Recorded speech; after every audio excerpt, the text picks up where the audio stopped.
Class 10 का आपके पास linear equation and two variable का यहाँ पे एमसीक्यू है, इसको चेक कर लेते हैं। देखो इंपॉर्टेंट क्यों है मैं आपको बताता हूँ। One equation of a pair of dependent linear equation is 2x + 5y = 3, the second equation will be. अब देखो यहाँ पे आपको क्या दिया हुआ है, डिपेंडेंट लीनियर इक्वेशन। ना आपको इन्फिनिट मनी सोल्यूशन दिया हुआ है, ना आपको नो सोल्यूशन दिया हुआ है, ना आपको यूनिक सोल्यूशन दिया हुआ है।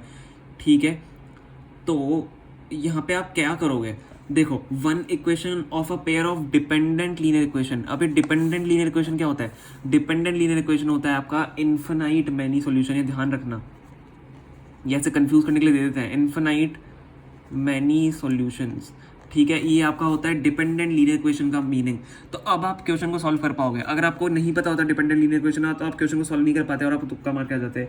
ठीक है, तो इन्फिनाइट मैनी सॉल्यूशन कंडीशन क्या होती है, a1/a2 = b1/b2 = c1/c2। आपको फर्स्ट इक्वेशन दी हुई, आपको सेकंड इक्वेशन बतानी है। देखो इसको चेक कर लेते हैं। 2, 5 और 3 आपको दिया हुआ है, तो 2/2 आपका 1 हो जाएगा, 5/5 आपका 1 हो जाएगा, लेकिन 3/6 आपका क्या हो जाएगा, 1/2 है। This is wrong. ठीक है, मैच नहीं कर रहा है। इसको बी वाले को देख लेते हैं।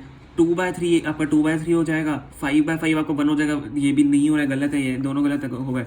इसको देख लेते हैं, -10x आपका यहाँ पे दिया हुआ है, तो 2/-10 इज -1/5, 5/-25 इज -1/5 एंड -3। हम अगर 3 को यहाँ भेजें तो -3 हो जाएगा। ठीक है, यहाँ पे 15 क्योंकि इधर दिया हुआ है, 0 यहाँ पे है और 3 आपका इधर है, तो 3 को हम इधर भेजेंगे तो -3 हो जाएगा एंड -3/15 इज -1/5। तो this is the correct answer. और देखो यहाँ पे ऑप्शन डी और सी आपको दोनों सेम दिए हुए, तो आप दोनों को टिक करके आ जाओगे। ये दोनों जैसे आपको एमसीक्यू आपको लिखने हैं तो आप सी एंड डी दोनों लिख दोगे, बिकॉज दोनों सही है आपके।